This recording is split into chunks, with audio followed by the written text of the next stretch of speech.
viceministro de Vivienda, Boni Morales, nos acompaña en los estudios y como siempre es un gusto poder brindarle la bienvenida y conocer también los detalles a propósito de ello, viceministro. Buen día, Gabriela, un saludo cordial a toda la teleaudiencia de Ayala y pues siempre gustoso de asistir a las convocatorias que nos hacen para informar sobre el sector de vivienda y urbanismo en nuestro país. Viceministro, le decía, ¿cuántas viviendas han entregado a la fecha? Me decía cerca de 86.000. Sí, hemos cerrado la gestión 2015, diciembre del 2015, con una cantidad de 86.456 viviendas exactamente. Para ser precisos. Eso significa desde el 2006 al 2015. En nuestro gobierno, desde la gestión 2006 hasta la gestión 2015. Ahora, para realizar la entrega de las viviendas, lógicamente hay requisitos. ¿A quiénes se busca llegar? Quienes no tienen vivienda, quienes no cuentan con un techo, entonces son a estas personas las que serían acreedoras, pero ha sucedido algo de repente no habitual, un abuso podríamos decir en algunas circunstancias, y esto habría que normarlo. Sí, Gabriela, es importante dar a conocer que en la primera etapa de nuestro gobierno, la gestión, sobre todo 2006-2009, se lanzó un programa con un modelo que fue distorsionado en algunos casos. En la mayoría no funcionaron, se entregaron en esa etapa hasta el 2011-12 que se cerró el programa de vivienda social, se llamaba el PBS, Programa de Vivienda Social y Solidaria, así eran las siglas del programa, y se habían cumplido 53.000 viviendas en ese programa. Entonces, a su cierre... ¿Cuándo cierra esto? El 2012, la gestión 2012. Ya, del 2006 al 2012, sí, 6 años. Sí, y hasta la gestión 2010, 2011 hemos estado aprobando todavía proyectos bajo esa modalidad donde le dábamos la entera confianza a la familia, al vecino, a la organización para que ellos elaboren las listas. Así decía la norma, que un grupo de necesitados de vivienda, ya sea un grupo social, una junta, se convertía y conformaba un comité de vivienda, un COBI, le llamábamos así. Este COBI tenía su mesa directiva y podía presentar el proyecto al PBS para que el proyecto lo considere, lo apruebe, lo construya y lo entregue. De esos hemos logrado avanzar en esa modalidad, estas 53.000 viviendas, pero quedó... Estamos hablando de unas cantidades de 2.500 que hasta ahora, la fecha sumadas las otras gestiones, son aproximadamente de 3.000 viviendas que han distorsionado pues el fin social de la vivienda, y eso también lo hemos informado. ¿A qué se refiere esto? Gente que teniendo vivienda pues engañó al Estado y se hizo dotar de otra vivienda. Entonces esta vivienda o la alquila o la deja con un cuidador, o la vende finalmente, o lo han transferido sin documentos de forma ilegal, por ejemplo. Entonces suman 3.000 viviendas hasta la fecha que han logrado... ¿Esto se ha corroborado? ¿Se ha verificado, viceministro? Sí, claro que sí. Nosotros, a ver, en la modalidad de crédito del programa, especialmente en la ciudad de Santa Cruz, tenemos viviendas donde una vez que les hemos hecho entrega a esa familia de la vivienda, la familia nunca ha ido a vivir. La ha dejado ahí su vivienda abandonada. ¿Y qué es lo que ha pasado? Ha venido otra persona, otra familia, instigada en algunos casos por los propios dirigentes, y se han entrado a esas viviendas, que ya tienen un dueño. Entonces, en ese caso... El ingreso es ilegal también. Todo es ilegal. La gente que haya transferido lo ha hecho en forma ilegal. La gente que ha ingresado sin saber que esa casa tenía dueño, porque muchos de los casos dijeron, esta casa es del Estado, como nadie vive, pues iré yo a vivir, mala decisión, también lo han hecho de forma ilegal. Entonces, ¿a dónde va concentrándose este tema? A las denuncias. Llegan y fulano de tal no vive, se les entregó, constatamos con nuestra base de datos, y hay tanto en las modalidades de crédito como en las modalidades subsidiadas, hay gente que no está cumpliendo el fin social con su vivienda. ¿Qué se va a hacer al respecto? Bueno, ya hace un tiempo atrás buscamos varios mecanismos legales, por supuesto, para lograr que esas viviendas puedan revertir. Primero lo hicimos de forma amistosa, que cada familia que ya no quiera la vivienda renuncie, y lo hicieron por escrito. ¿Se han presentado? Sí, sí, sí. Hicimos convocatorias por medios de prensa, convocando a la gente por periódico, dándoles fechas límite para que se presente o en su caso renuncien. Varios han renunciado.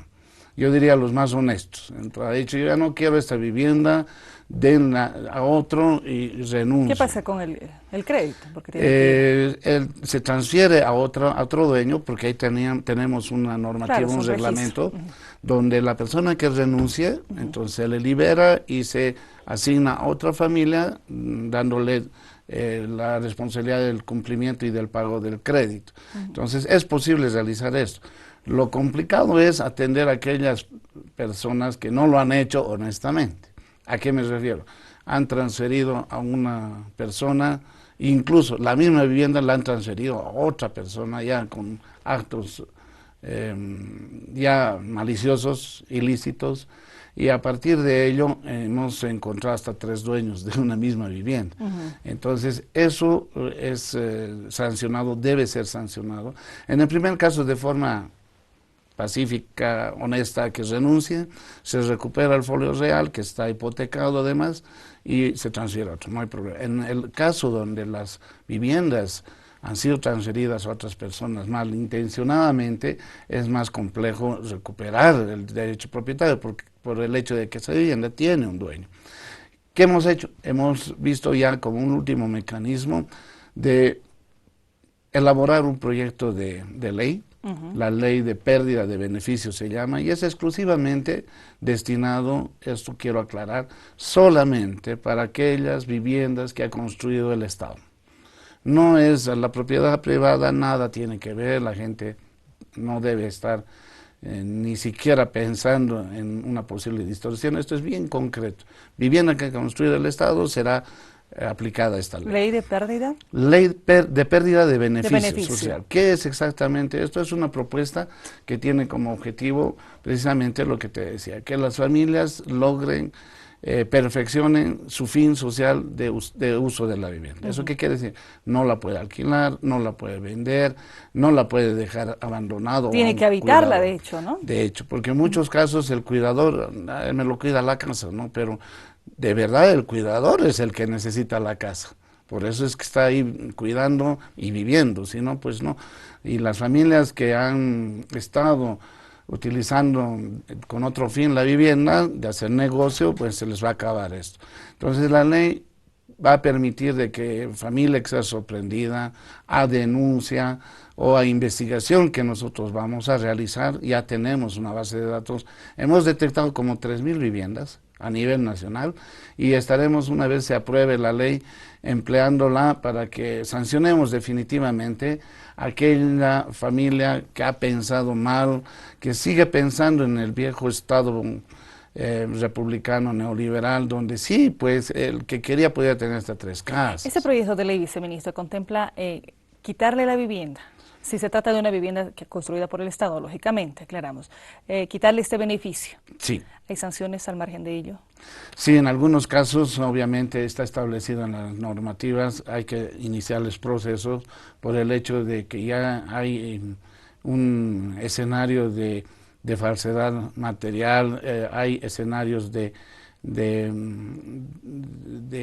estafa, claro, porque el que vende una cosa que no es de él, está estafando. Entonces hay que aplicar la ley con otros procesos que el Código Civil, el Código Penal lo establece. Pero sí, esta familia va a perder el beneficio. Son procesos administrativos que se van a hacer a partir del incumplimiento de los contratos, porque en los contratos está establecido que la vivienda es del Estado, es una dotación estatal más bien, y que la gente no tendría sus prohibiciones.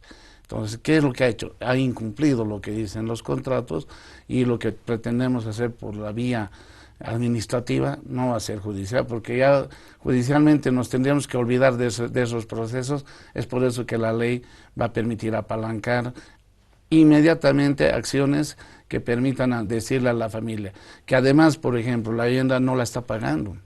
hay un rezago y la gente está esperando, y ese es otro mensaje a la gente.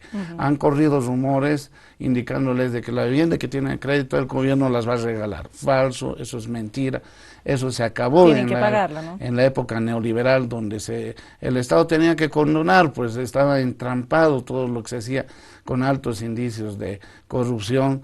Lo último que recordamos es el Exfonbis, donde las casas han tenido que rebajarse al 12.5 y ni así la gente paga. Entonces, esta es otra historia. Aquí la gente que ha recibido subsidio, garantizado subsidio, pero que cumpla el fin social. Si es a crédito, el crédito tiene que pagar, y tiene que pagarlo hasta el último centavo para que ella ejerza su derecho propietario de la ocupación del fin social, y también el derecho propietario legal que le hace a propietario de la vivienda. Fíjese, terminando de pagar, tiene un monto, ¿todavía mantiene el carácter la vivienda de ser social? No, una vez ya que cancele, porque generalmente son 10, 20 años mínimo lo que deben pagar, ya inmediatamente esa vivienda puede ser transferirse por una sucesión hereditaria, por ejemplo, que ese es el fin que busca el Estado, de que esa familia goce, hasta los nietos puedan gozar de una vivienda, que el papá que se ha sacrificado, la mamá también, que han tenido ese sueño, que como muchos todavía los tienen y no los cumplen, es de que esa vivienda luego les sirva para los nietos. Eso es lo que quiere el gobierno, eso es lo que queremos nosotros.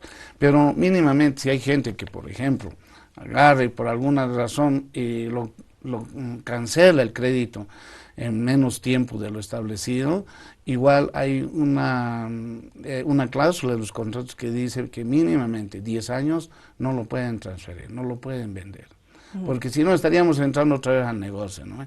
Nosotros estamos dando viviendas como el caso de los departamentos en Huipala, que dicha de paso ya gente se está trasladando, hemos hecho las capacitaciones, etcétera, está ya yéndose a vivir a los departamentos, y si le damos a un costo real, que ese es el costo social de acceso a la vivienda, $42,000, fácilmente lo pueden pagar y lo pueden vender en $70,000, $80,000.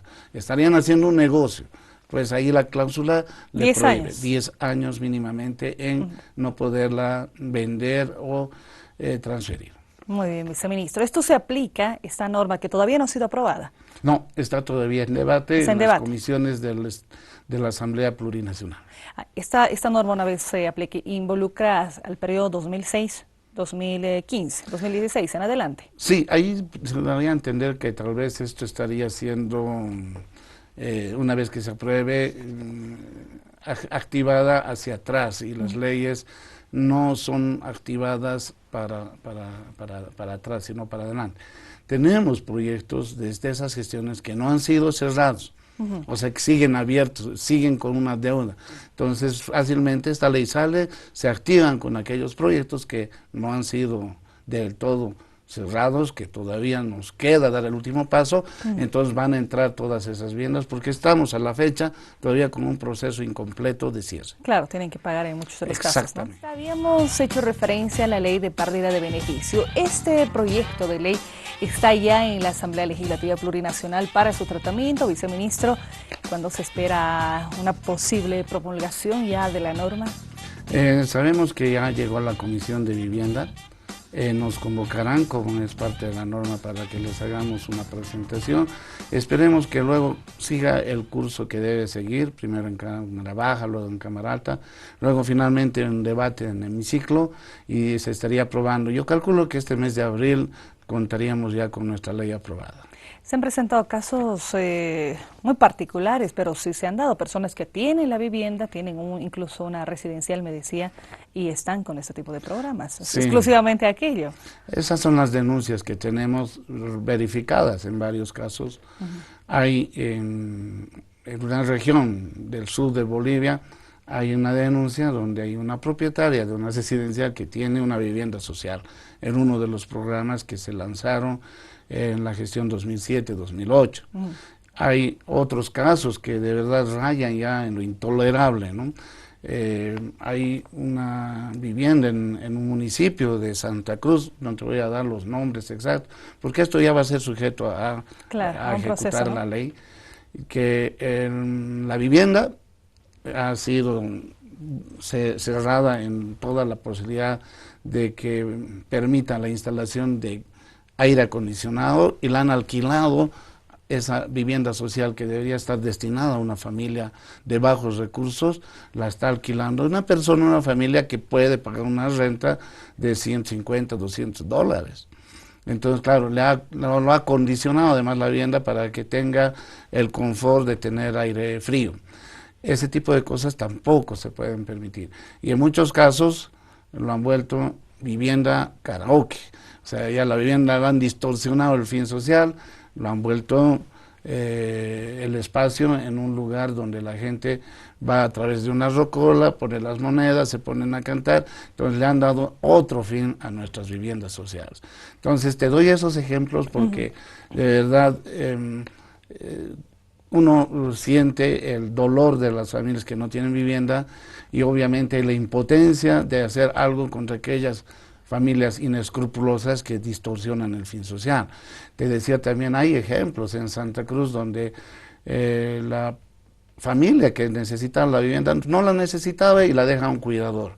Y el cuidador es lo que vulgarmente se conoce como el palo blanco. El palo blanco está a su nombre, todo, pero no es el verdadero dueño. Entonces el verdadero dueño es ahí una familia que con mucha ambición de tener más posibilidades económicas, está haciendo engordar esa vivienda. Entonces también ya hemos ubicado esos casos donde estaremos también aplicando la ley para que en realidad ese propio cuidador que necesita la vivienda, el inquilino que está pagando a un supuesto dueño de casa que ni siquiera lo es, porque está ahí además de especular con el tema de vivienda, está haciendo otro ilícito de cobrar por algo que no es de la persona todavía, porque no ha terminado de cancelar el crédito.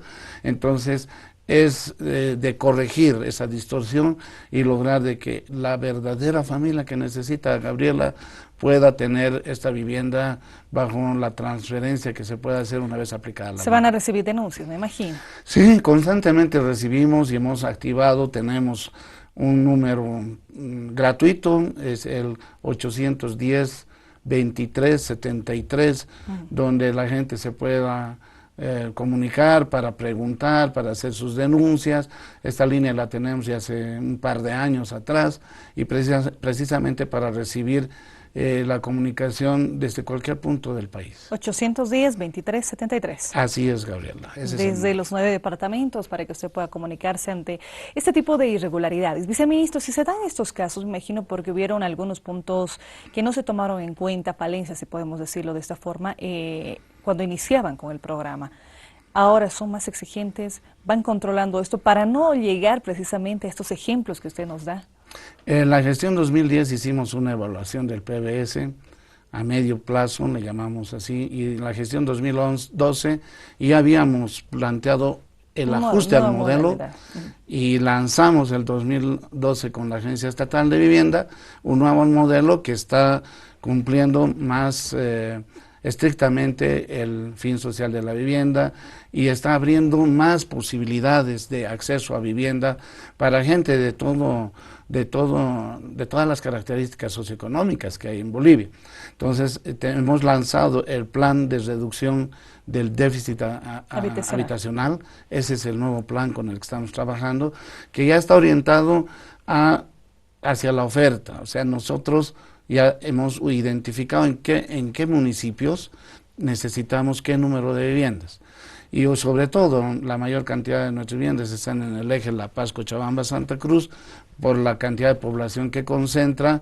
Ya el informe de Naciones Unidas nos plantea de que además esta tendencia va a ser a que en este eje la población boliviana vaya concentrándose más. Entonces, el plan está orientado también a aguantar esa concentración de población. Hemos hecho ajustes en los requerimientos, Gabriela, tú bien lo decías, ya no confiamos en todo a las familias que requieren. Hemos logrado, es más costoso en esfuerzo, aunque en tiempo no, pero en esfuerzo, de hacer de que cada familia sea el interlocutor. O sea, ahora cada casa es un caso para nosotros, lo analizamos, lo estudiamos, lo verificamos y de esa manera hemos encontrado filtros para que no se vayan otra vez a beneficiar gente que ya tiene vivienda. Y es reiterar, Gabriela, los tres requisitos básicos, porque hay algunos otros que se pueden cumplir, pero los básicos es el primero de que soliciten vivienda en el lugar donde residen. Por ejemplo, para el Huipala lanzamos una convocatoria para el Alto y nos llegaron con solicitudes de Potosí, de Sucre, de Santa Cruz, no, de tiene que Tarija. ser del Alto. Tiene que ser del Alto. Muy bien. Entonces, con el debido respeto a la gente, les hemos respondido, bueno, que ese grupo no califica. Okay. Segundo, que esa familia que se postula tiene que demostrarnos que no tiene vivienda. Y para ello hay varios mecanismos, desde una declaración jurada que se aplica hasta la certificación de no propiedad de bien inmueble a nivel nacional. Y el tercer requisito es ya la evaluación social y económica para que podamos ver de verdad si esa familia pueda pagar el costo de la vivienda o caso contrario le damos otra opción que puede ser en un modelo mixto. Hemos abierto el programa Mixturita, el programa mixto de acceso, crédito y subsidio. Eso. Y también lo que es el subsidio pleno en áreas rurales y también urbanas. Pues hay varias posibilidades de que la gente pueda calificar antes de mentirnos, antes de decir yo soy pobrecito y merezco tal cosa, o yo no tengo vivienda y ya es la tercera vivienda que va a tener, ¿no? Viceministro, muchas gracias por la explicación. No, pues a ti, Gabriela, y un saludo nuevamente cordial a toda la teleaudiencia de Avia Yala. Nosotros finalizamos, Avia Yala Entrevista, en instantes la primera edición de Noticias. Buenos días.